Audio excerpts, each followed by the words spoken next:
Buenas noches, gracias por estar nuevamente en Contralínea, periodismo de investigación a través de netchannel.tv.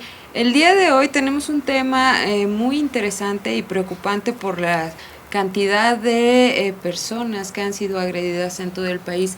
Se habla de, o se tiene un registro de más de 150,000 muertos en un aproximado de 8 años, una vez declarada la llamada guerra contra el narcotráfico. Y para hablar del tema tenemos invitados que han dedicado su trabajo a la defensoría, a la investigación y a la especialización en delincuencia organizada. Nancy Flores, coordinadora de la revista Contralínea. Buenas noches. Buenas noches, Erika. Gracias por la invitación. Fernando Ríos, secretario ejecutivo de la red Todos los Derechos para Todas y Todos. Buenas noches. Buenas noches, gracias por tu invitación. Y el maestro Jorge Retana, economista y maestro en finanzas especializado en economía internacional e inteligencia para la seguridad nacional. Buenas noches. Muy buenas noches, gracias. Antes de platicar con nuestros invitados, me gustaría que presenciara la cápsula que preparamos para ustedes.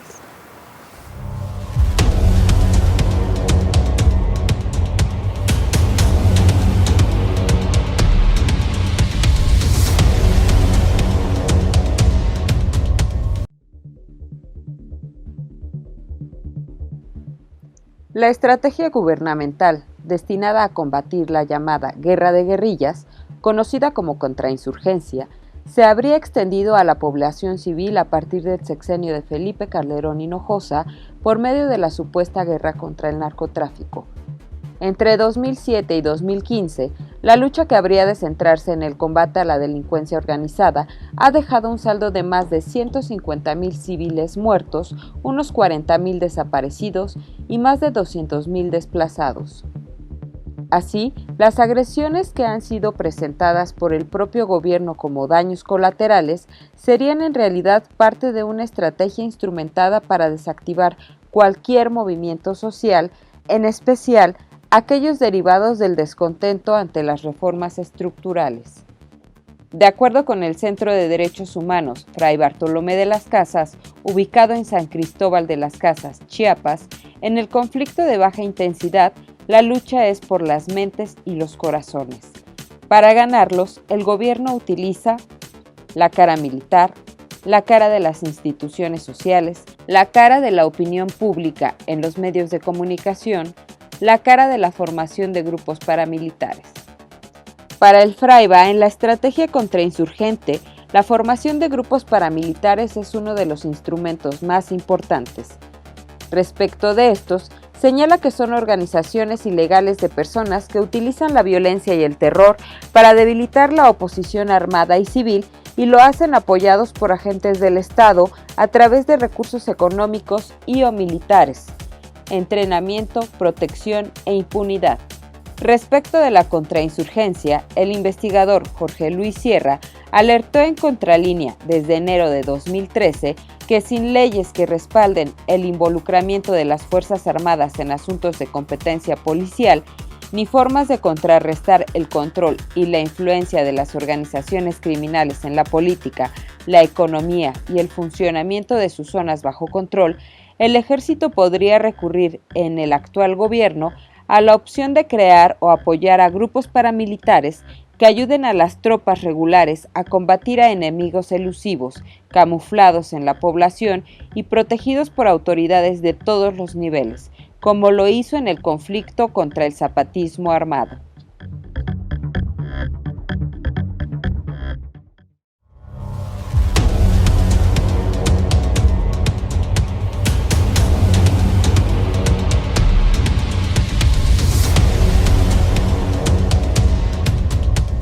Contrainsurgencia, política de Estado vigente. ¿Es una política de Estado vigente, maestro? Sí, por supuesto. No propiamente de Estado, porque no hay continuidad, es una política del actual gobierno. Desde 2004 tenemos conocimiento que oficiales del ejército estadounidense entrenan a militares mexicanos, a policías federales mexicanos y agentes del CISEN en técnicas y tácticas contrainsurgentes. La contrainsurgencia surgió a partir de la Guerra Fría, después de la Segunda Guerra Mundial, pero en la actualidad, desde los años 90, se ha venido tratando de revalorar y de adaptar a las nuevas problemáticas en América Latina. De esta forma se la ha enderezado, se la ha adaptado a América Latina y se la está dirigiendo contra el crimen transnacional que opera en América Latina, pero particularmente en México. Ya desde 2008 los asesores del presidente Obama empezaban a recomendar la necesidad de contemplar un programa contrainsurgente. El programa contrainsurgente es, desde el punto de vista teórico, un programa en donde se pretende involucrar a todos los grupos armados que estén en insurgencia contra un poder establecido. Desde el punto de vista militar es una doctrina que pretende recoger lo más importante de la experiencia en América Latina y que en la actualidad se está dirigiendo contra el crimen transnacional. Entonces no es propiamente una política de Estado, pero sí de este gobierno. Sostengo que es una política que entró, un programa que entró en vigor en el último año del presidente Calderón, pero particularmente durante el gobierno del presidente Enrique Peña Nieto. ¿Qué entendemos por crimen transnacional? Bueno, el crimen transnacional, este concepto lo utilizaron los especialistas que participaron en la reunión de Palermo, en Italia, en el entorno de la mafia siciliana. Se refiere precisamente a un conjunto de organizaciones que tienen como característica fundamental infringir el Estado de Derecho y generar un conjunto de negocios fuera de la ley, pero que sus ámbitos de desarrollo y de realización no están solamente en el ámbito nacional, sino que trascienden las fronteras del Estado nacional y se insertan en toda una región, o como en el caso de las mafias italianas, se insertan prácticamente en todos los continentes. Entonces se utilizó el concepto de crimen transnacional para dar fe de este tipo de organizaciones que están que tienen una base nacional de operación, pero cuyos negocios están muy fuera de sus fronteras nacionales. Entonces, bajo estos argumentos se justifica o se entiende que hay un estado de contrainsurgencia, Nancy Flores. Bueno, lo que está pasando en términos generales, o lo que ha pasado con la guerra contra el narcotráfico, es que la población civil, digamos que antes estaba un poco ajena a todo esto, ha sido violentada directamente. Todos conocemos a alguien que haya sufrido un secuestro, que haya sufrido alguna desaparición, que algún familiar, amigo haya sido violentado, ¿no? Desde un asalto hasta cosas más terribles, ¿no? Como podría ser una desaparición o una ejecución. Entonces esto es lo que ha traído esta política de guerra contra el narcotráfico, que inició con Felipe Calderón y que ha continuado con Enrique Peña Nieto, y que realmente los números que nos está arrojando son muy alarmantes. Más allá de si es una política contrainsurgente o no, el hecho es que la sociedad civil ha venido resintiendo esta presencia militar en todos los ámbitos de su vida. Y lo que también es un hecho es que este temor que ha generado la guerra contra el narcotráfico en la gente, de alguna manera ha servido para desmovilizar, ¿no? En este contexto se han dado muchas represiones, al tiempo que se vienen dando privatizaciones que en otros contextos no habrían sido posibles. Estamos pensando desde el asunto energético hasta cómo se han cedido las playas a extranjeros, cómo se han despojado pueblos enteros para negocios energéticos que en contextos, digamos, normales o no de una violencia tan extrema como la que estamos padeciendo en México, no se habrían dado, simplemente porque la gente no habría permitido que esto sucediera. pero un contexto que te mete una situación de violencia y temor extremo te lleva a que en lugar de estar viendo que están privatizando el agua o están privatizando la energía o cosas un poco más ajenas que no están en tu ámbito más cercano, te lleven a primero buscar tu seguridad, ¿no? Y la de tu familia, no salir en las noches por carretera, no limitar los viajes, hacer tu vida lo más próxima que puedas, ¿no? a tu entorno familiar y dejar justamente esta movilización. Es lo que pasó sobre todo con Felipe Calderón y es lo que viene a romper el asunto de los 43 estudiantes normalistas desaparecidos forzadamente, porque con esta desaparición masiva se pensaba que iba a ocurrir lo mismo que pasaba en otros tiempos donde la gente dejaba pasar el hecho, pero en esta ocasión la gente decide regresar a las calles, tomar las calles, exigir justicia, y esto de alguna manera está digamos, cambiando el escenario, ¿no?, de la movilización social. Esta presencia militar y policíaca ha tenido resultados muy violentos a los que el gobierno federal en alguna ocasión llamó daños colaterales. En materia de derechos humanos, Fernando, me gustaría que nos comentaras cuál es la evaluación que hacen los organismos, las organizaciones que se dedican a velar por la Defensoría de los Derechos Humanos.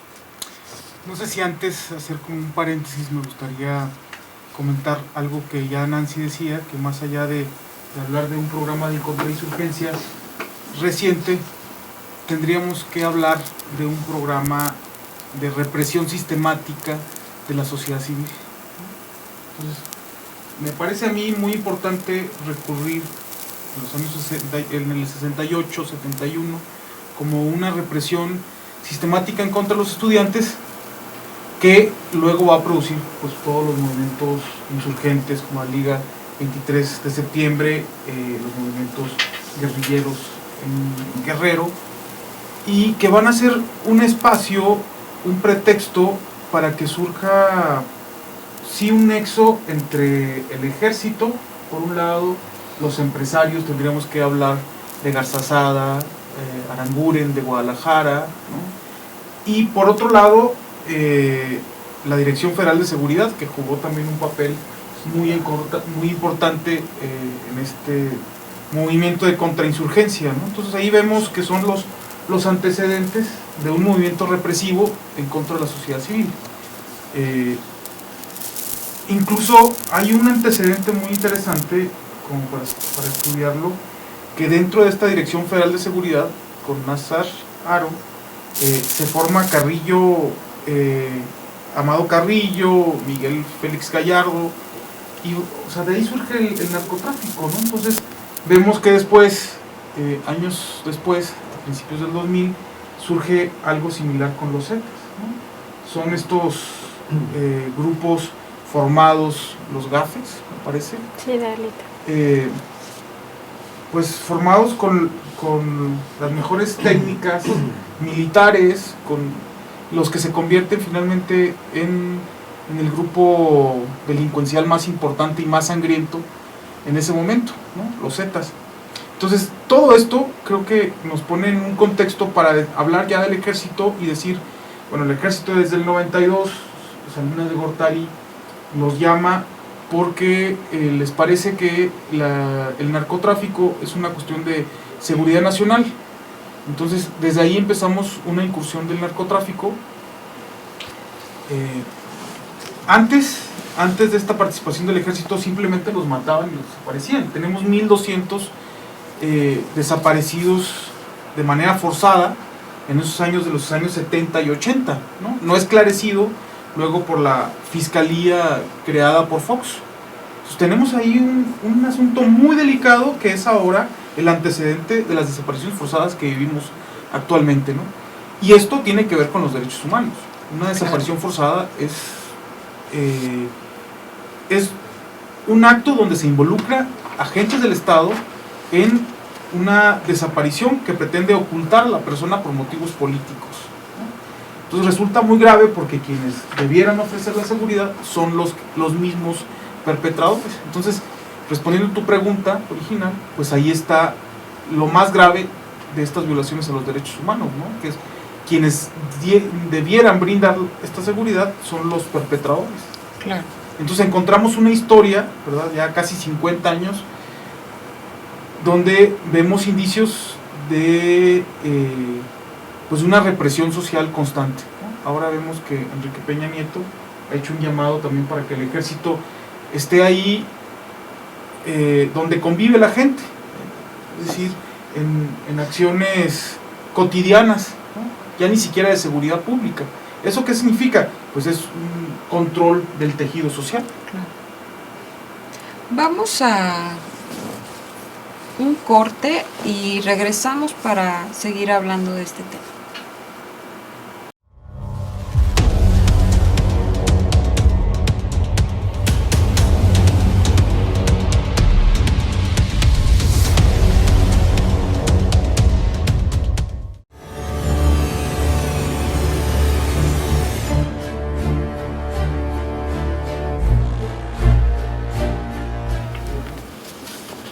Gracias por seguir con nosotros en Contralínea, periodismo de investigación a través de netchannel.tv. Agradecemos sus comentarios al correo info@contralinea.com.mx. Bueno, vamos a seguir hablando de este tema, contrainsurgencia, política de Estado vigente. Antes de continuar con nuestros panelistas, me gustaría que presenciara una cápsula que preparamos para ustedes justo en torno a la detención de SMI Verdía, el primer comandante de la Policía Comunitaria de Ostula. Vamos a ver.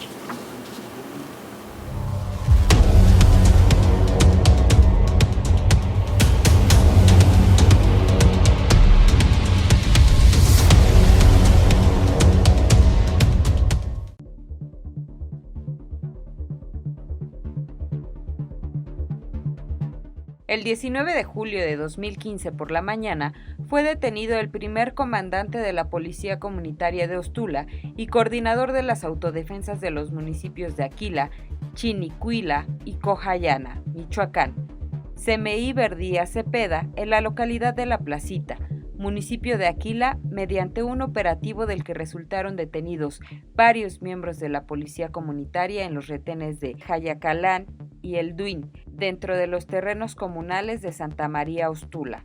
Las detenciones se realizaron sin mostrar ninguna orden de aprehensión y llevándolos en un principio con rumbo desconocido durante el operativo. Hubo detenciones y agresiones directas del ejército mexicano en contra de la policía comunitaria. En un intento por desarmar a las autodefensas de Aquila, Michoacán, el ejército disparó contra la policía comunitaria y grupos de autodefensa de la región, provocando la muerte de un niño de 12 años y heridas a 4 personas más. Días después, el comandante de la Policía Comunitaria de Ostula, municipio de Aquila, SMI Verdía Cepeda, fue trasladado al penal David Franco Rodríguez, conocido como Mil Cumbres, ubicado a 12 kilómetros de Morelia.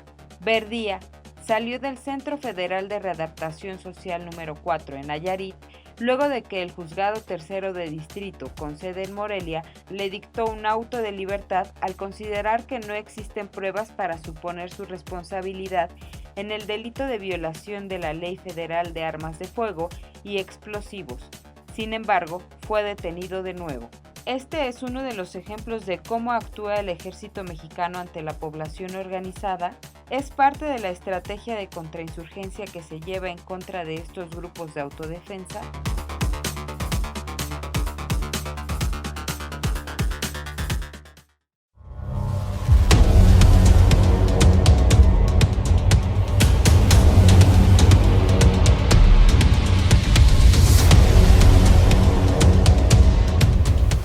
La detención de SMI Verdía es un ejemplo de lo que está pasando, de la contrainsurgencia en México, maestro. Si me permites, quisiera en 2 minutos nada más hacer una aclaración. El programa contrainsurgente es precisamente un modelo de represión institucional que va acompañado de los programas sociales y en donde los límites entre los grupos armados, sean izquierdistas o sean criminales, y la población civil se desdibuja fácilmente porque los grupos militares pretenden llegar hasta los núcleos armados principales a través de una política de relaciones con la sociedad civil que está más cercana, y para eso sirven los programas sociales.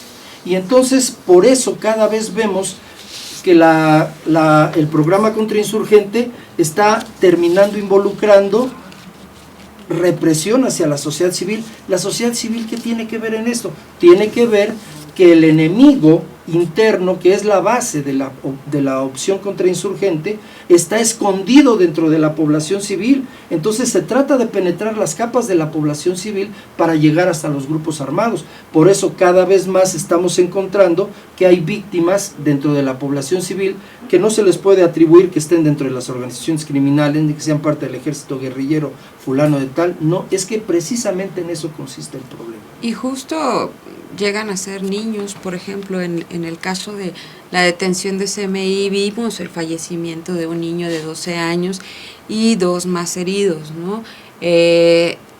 Reitero, ¿es un ejemplo de contrainsurgencia en Por México? supuesto que sí. Aquí el tema está en que en México existen grupos armados en un poco más de 1/3 del territorio nacional.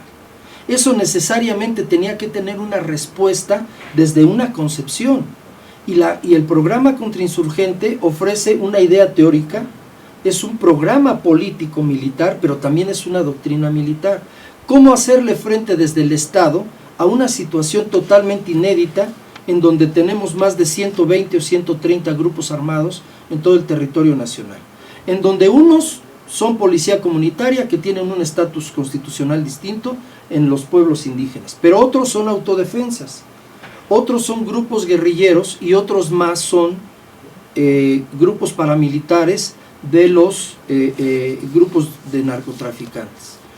Precisamente la llegada del general Óscar Naranjo, especialista, el alumno más avanzado de todas las policías latinoamericanas en contrainsurgencia, fue escogido como el asesor personal del presidente Peña Nieto. Especialista también en la generación de grupos paramilitares que empiezan a coadyuvar en esta función del ejército de tratar de ir penetrando las capas civiles en donde se esconde el enemigo para llegar a los núcleos armados principales. Todo esto tiene esa racionalidad, porque de otra manera pudiéramos pensar entonces que simplemente se está reprimiendo a la población civil. ¿Y por qué? ¿Cuál es la razón por la que se la está reprimiendo? No, el tema es que tratan de intervenir, tratan de penetrar la sociedad, los grupos civiles, para tratar de ir llegando a los grupos armados, al núcleo más importante, porque esos grupos civiles para la contrainsurgencia representan o grupos que toleran a los grupos armados de cualquiera de las naturalezas, de cualquier naturaleza, o grupos que abiertamente ayudan a los grupos armados. Entonces sí tiene mucha importancia conceptualizar correctamente lo que está pasando para poder explicarnos el conjunto de hechos que hay en nuestro país, ¿no?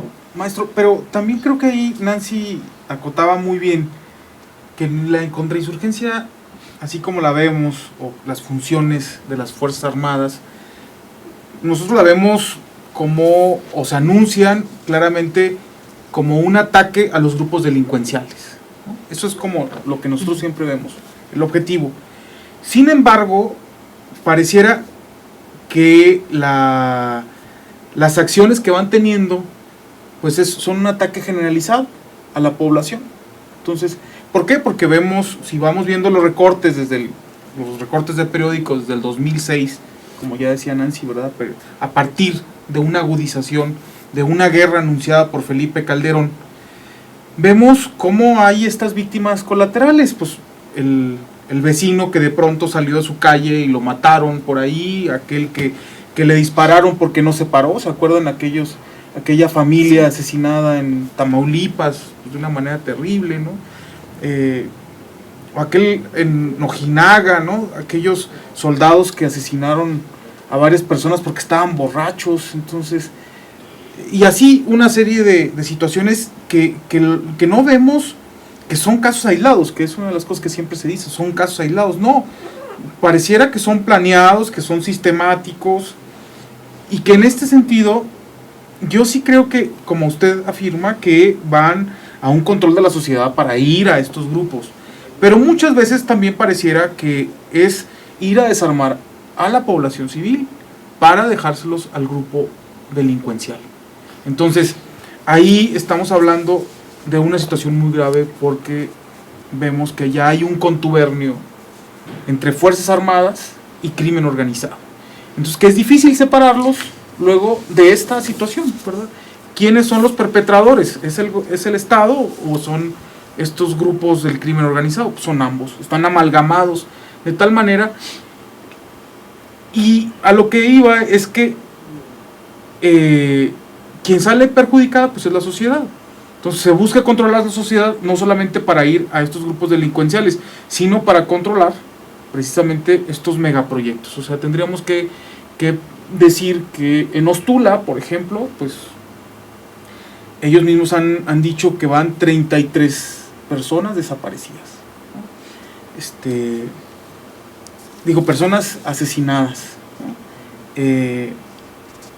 Y varios que están desaparecidos, ¿no? ¿Y qué hay ahí? Pues hay grupos que están interesados en la madera, una madera muy especial que solamente se da ahí, ¿verdad? Están interesados en las minas, están interesados en las playas. Entonces vemos de una manera muy delicada ahora que la Gendarmería y el Ejército están para garantizar los intereses de las grandes transnacionales y también de los grandes negocios en México, como son estos megaproyectos. Entonces, en ese sentido se complejiza, porque no solamente buscan abatir a los grupos del crimen organizado, sino un control de la sociedad que les permita despojarlos de sus bienes. Claro. Nancy, ¿algún comentario?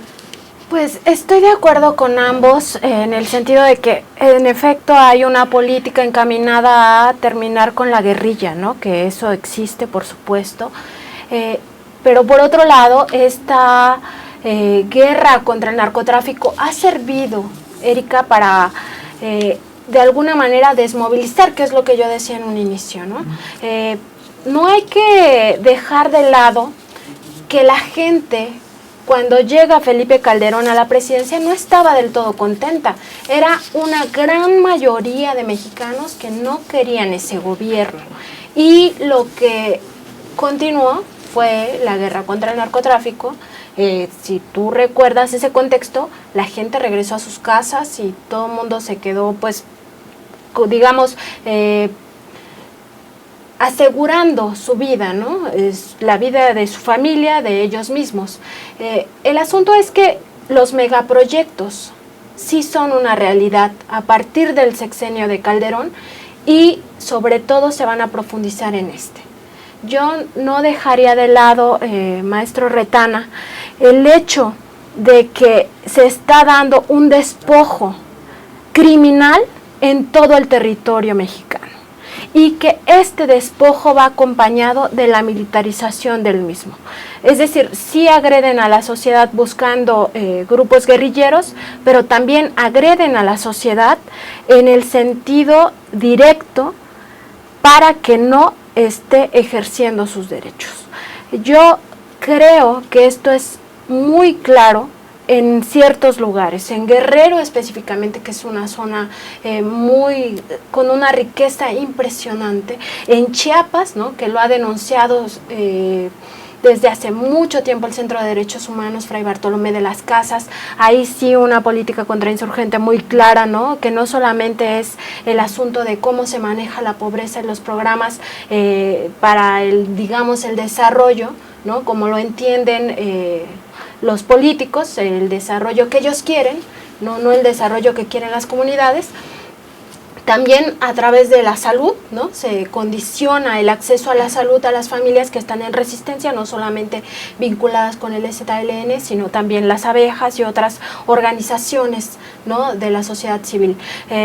Muy claramente también, por supuesto, en Michoacán, ¿no? Lo que ha pasado ahí, pero no solamente. Todo lo que está pasando en el norte del país, todo esto nos demuestra que hay una clara intención de acompañar militarmente y con cuerpos policiales estos megaproyectos que están por todo el país, que van a agudizarse ahora con la Ronda 1 y con todo el despojo energético, que se van a continuar con todo el despojo que viene del agua, y que hay una motivación de frenar a la sociedad que se organiza para defender esto. Y un claro ejemplo es lo que yo documentaba en mi libro, La farsa detrás de la guerra contra el narco, que no había realmente un combate frontal a esta delincuencia organizada. Se hablaba que existía esta guerra, pero en la cárcel solamente teníamos a 1.306 delincuentes realmente que se les comprobaba su vínculo con algún cártel, de los cuales solamente 114 eran del cártel de Sinaloa. Estamos hablando de 2006 a 2011 que hice el libro, es decir, era una cifra totalmente ridícula, ¿no? Cuando teníamos casi en ese periodo de tiempo unos 80,000 civiles asesinados, donde teníamos ya una cifra de unos 20,000 también civiles desaparecidos, ¿no? De los cuales no se tiene certeza hasta ahorita cuántos fueron desaparecidos por cuerpos policíacos. Teníamos una serie de desplazamientos masivos, pueblos enteros que se tenían que ir de sus lugares porque ya no aguantaban la violencia que ejercía tanto el narcotráfico como otros grupos no identificados muy violentos y el propio ejército, ¿no? Entonces estamos hablando de un contexto que me parece va más allá de esta estrategia contrainsurgente. A mí yo creo que hay elementos. Sí, miren, claro. Es que precisamente, en primer lugar, la guerra, sacar al ejército contra el crimen organizado empezó con Fox, no con Calderón. Sí, pero empezó en el operativo en Tamaulipas cuando asesinaron al jefe de seguridad pública de Tamaulipas. Sacó 2,000 soldados a la calle Fox. Pero el compromiso de México con la guerra contra las drogas lo firma Díaz Ordaz con Nixon en 1969. Lo que Felipe Calderón hace es proyectar al nivel máximo la presencia del ejército. Y como durante su sexenio fracasa esa estrategia, una de las banderas fundamentales de Peña Nieto fue ajustar la estrategia contra el narco, pero ajustarla en los términos en que ya venían los asesores del presidente Obama y los organismos, los famosos think tank en Estados Unidos, planteando la situación. En 2009 el Instituto Brooklyn, que es asesor de Obama, ya le recomienda una policía militarizada para el gobierno mexicano. Y entonces, ¿qué fue después la policía? La Gendarmería Nacional. Entonces, aquí de lo que se trata es de entender que precisamente trataron de establecer que la doctrina contrainsurgente sería la herramienta más adecuada para limpiar todo el territorio nacional y que los grandes proyectos pudieran consumarse. Claro. Así como está el país, no va a haber reformas estructurales exitosas. Entonces, la doctrina contrainsurgente precisamente lo que pretende es generar el resultado que la estrategia anterior de Calderón y la estrategia a medias de Fox no pudieron generar. Esa es la importancia del programa contrainsurgente. Es el que pretende limpiar, pacificar al país, generar elementos de control social, pero también darle certidumbre a la inversión extranjera. Entonces no los podemos desprender, no los podemos disociar.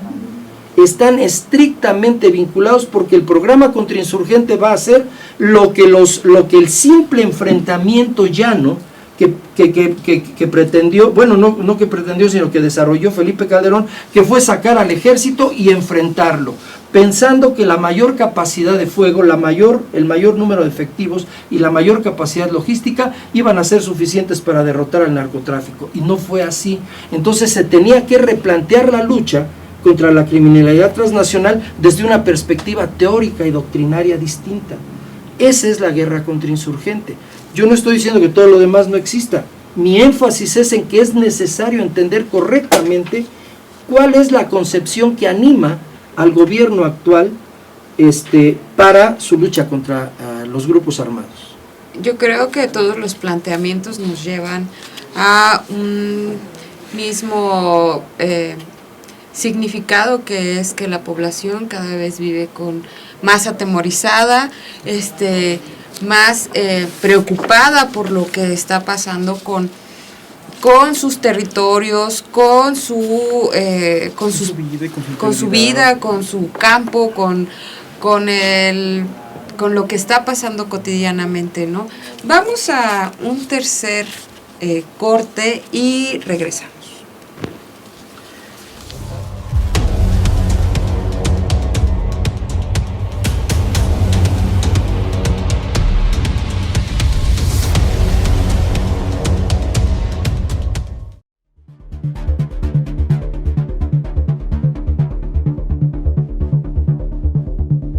Denuncias y auditorías exhiben el fracaso de la Cruzada Nacional contra el Hambre y el botín político que significan los beneficiarios.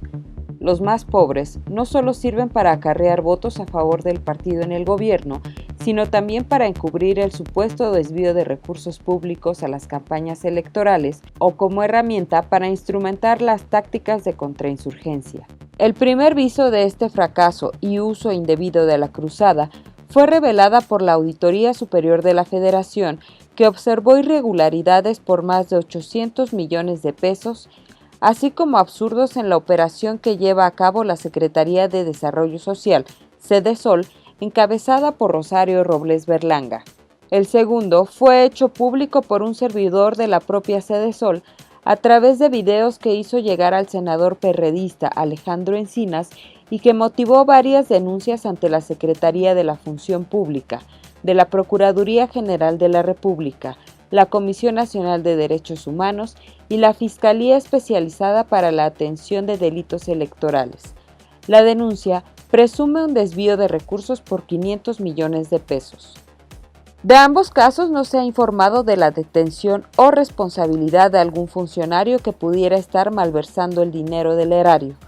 También, como en otros tiempos y casos, impera la impunidad, mientras más de la mitad de la población vive en una de las modalidades de pobreza, catalogada institucionalmente, y una cuarta parte de los mexicanos no tienen siquiera acceso a la alimentación.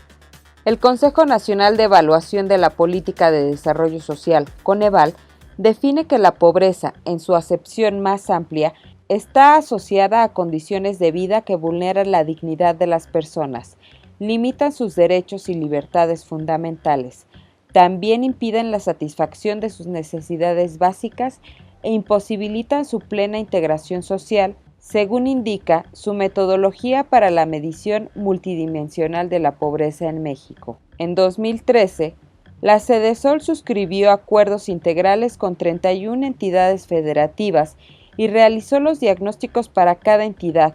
Sin embargo, informa la Auditoría Superior de la Federación, no dispuso del padrón único de beneficiarios de la Cruzada Nacional contra el Hambre ni acreditó las acciones de participación de los comités comunitarios.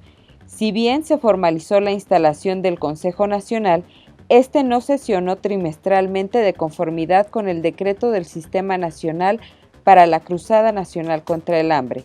Asimismo, la Secretaría encargada del combate a la pobreza no dispuso de los planes comunitarios por cada comité constituido.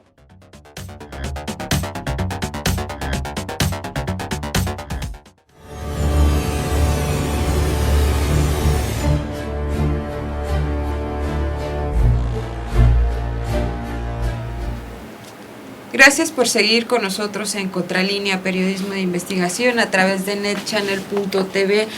Agradecemos sus comentarios a info@contralinea.com.mx y bueno, sin duda estamos hablando de un tema muy interesante y preocupante por las cifras que ya hemos comentado, más de 150,000 civiles muertos en un lapso de 8 años, 40,000 desaparecidos y unos 200,000 personas desplazadas de sus territorios. Me gustaría continuar con una plática que estábamos teniendo fuera de cámaras y que se trata justamente de cómo han servido los programas sociales y lo preocupante que es este vínculo de los programas sociales con el tema de la contrainsurgencia.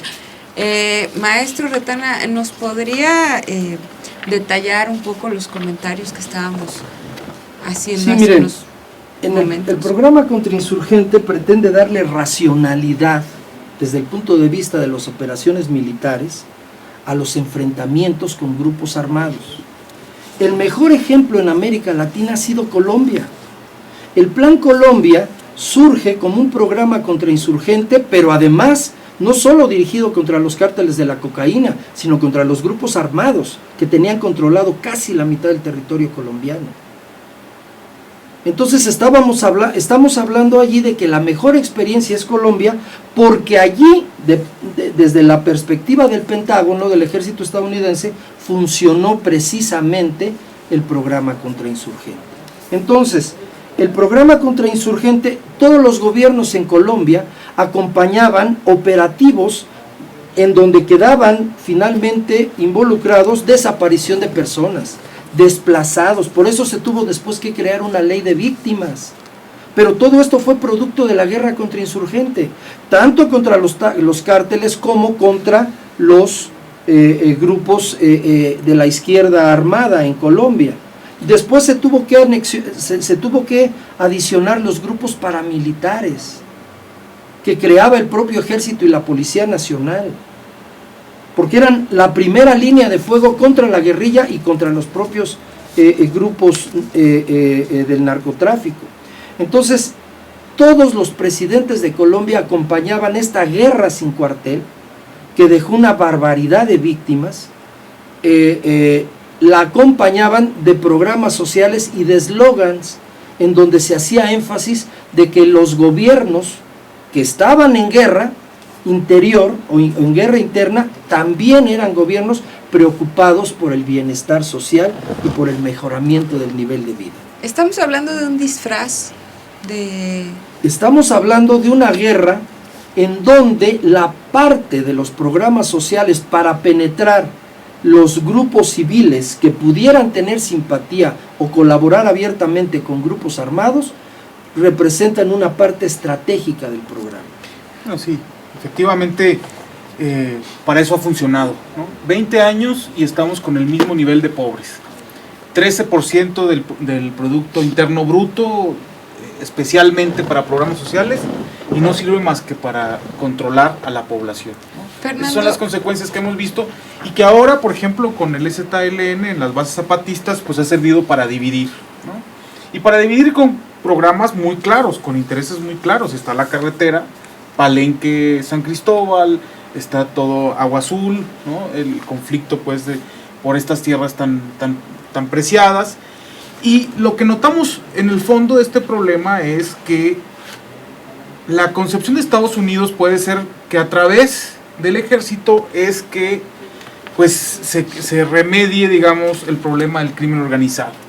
Pero finalmente lo que estamos viendo es sí un empoderamiento. Por un lado estoy de acuerdo, ¿no? Maceo de la Concha, por ejemplo, procurador con Fox, ¿no? ¿Qué más signo de poder quería, ¿no? Ahora esta foto impresionante de Felipe Calderón, ¿verdad? Con Galván, pues es impresionante, con el secretario de la Defensa Nacional, ¿no? Entonces hay un total apoyo hacia ellos, mientras que Galván afirmó a finales del sexenio que el crimen organizado estaba intrínsecamente implicado en el ejército. Entonces, vemos ahora que efectivamente, a través de este desarrollo histórico que hemos estado mencionando, pues vemos cómo ahora efectivamente el ejército está ahí, donde desde Nixon se quería que estuviera, pero no con la limpieza o con la integridad que está, ¿no? Vemos ahora a un Enrique Peña Nieto dándole un apoyo incondicional al general Cienfuegos, ¿no? Claro. Y acusando a todos aquellos que tratan de denostar al ejército, ¿no? Y entonces, por más pruebas que hay, por más pruebas como Tlatlaya, ¿no? Con este informe magnífico del Centro PRO que comentábamos, ¿no? Abatir en la oscuridad, que es abatir a los delincuentes, parece ser que es una línea desde el 2006, ¿no? Porque eso lo vimos y eso lo podemos documentar, ¿no? Cómo ha estado presente. Vemos la presencia del ejército también en Ayotzinapa, ¿no? Que no les dieron apoyo, estando a 300 metros el ejército, ¿no? El batallón. Lo vemos ahora en Zacatecas, ¿no? Lo vemos en Ostula, y entonces ahora, a pesar de que está saliendo a la luz, de que se está viendo de alguna manera señalada y sistemática estos casos que ejemplifican con todos sus componentes la descomposición del ejército, vemos a un gobernante que lo sigue apoyando de manera total e íntegra, ¿no?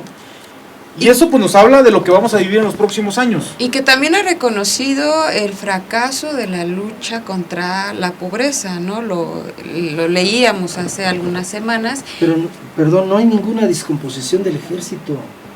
No hay ninguna descomposición del ejército. El problema es que al programa contrainsurgente le es consustancial este tipo de abusos y este tipo de desapariciones y este tipo de ejecuciones extrajudiciales en todos los países en donde el programa contrainsurgente, como vía para solucionar este tipo de cosas, ha reportado como resultados. En Colombia hay una barbaridad. ¿Es un ejército criminal entonces? No puedes hablar del ejército. El que está encarcelado es un miembro del instituto, pero no es todo el ejército. Mira, es que el asunto es muy sencillo.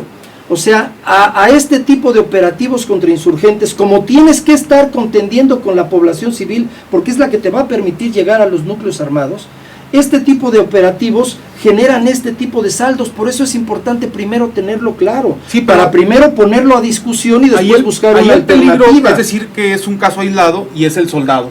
Cuando vemos que hay procesos y procedimientos que institucionalmente atraviesan toda la institución, y en ese sentido el ejército es responsable. Sí, no es solamente el soldado, tendríamos que recurrir a toda la cadena de mando para llegar a los responsables. Pero no hay una descomposición del ejército. Lo que hay es un ejército que, involucrado en una estrategia contrainsurgente, está poco preparado para desarrollarla. Del año pasado a junio de este año se capacitaron en tácticas de contrainsurgencia en Estados Unidos más de 6,000 militares. Cuando en todo, desde 53 hasta 90, que investigó la Fiscalía de Fox, solamente fueron 1,000 militares en 43 años. Y en un año y medio llevamos ya más de 6,000. ¿Los están capacitando nada más porque no los necesitan? Esa es la estrategia que se está siguiendo, y traía yo aquí una cita de unos investigadores argentinos en donde dicen: inmediatamente que el programa contrainsurgente entra funcional, nos remite inmediatamente a la violación de la legalidad constitucional, a las ejecuciones extrajudiciales, a las desapariciones forzadas y a las bajas colaterales. Es consustancial a esto. Entonces, estamos de acuerdo. Yo lo que digo es que no hay una descomposición del ejército desde el punto de vista de que es todo el ejército el que está involucrado en esto, sino que es un ejército no preparado para desarrollar una guerra contrainsurgente, y está cayendo en una serie de problemas que obviamente es lo peor que le puede pasar al ejército. Que la población lo rechace, que la población le tenga miedo o que tenga una idea criminal de él. Es lo peor, porque entonces no va a poder cumplir con la función contrainsurgente, que es tejer una red de relaciones positivas con la población para que se conviertan en informantes, en apoyos, etcétera, etcétera. Entonces, a eso es a lo que me refería. Esa es la peor versión de la contrainsurgencia que podemos entender, pero nos revela que es un ejército que no está preparado para eso. Sí, bueno, yo hablaba de descomposición desde los derechos humanos, ¿verdad? Sí, que es pero vital, no, pero, y que además pero esa no es descomposición dentro del discurso oficial se supone que están para garantizar los derechos humanos. Esa es una descomposición de las instituciones del país, del conjunto del Estado, en donde los valores de los derechos humanos no pasan a ser prioritarios. La prioridad es la guerra contra insurgente. Entonces sí hay una descomposición, pero de las instituciones del Estado que tienen la obligación de cuidar a los mexicanos en cuanto al respeto a la legalidad constitucional. Todavía, ¿no? Por eso, pero digo, para ser precisos, yo he aprendido que hay que ser precisos en Estamos a punto de terminar el programa, desafortunadamente se nos ha ido muy rápido, es un tema muy interesante y bueno, como ya lo hemos dicho, muy preocupante por lo que significa, ¿no? Por el uso de los programas sociales, por los números de personas que han sido asesinadas, desaparecidas, desplazadas. Nancy Flores, un último comentario. Pues yo sigo insistiendo, más allá de si es o no un asunto contrainsurgente, el hecho es la gravedad en términos de derechos humanos, todo el contexto que estamos viviendo de extrema violencia que nos ha llevado al límite, yo creo, de lo tolerable, ¿no? La sociedad no puede seguir tolerando esto y también que hay que estar muy atentos porque en los próximos meses y años esto va a, digamos, recrudecerse.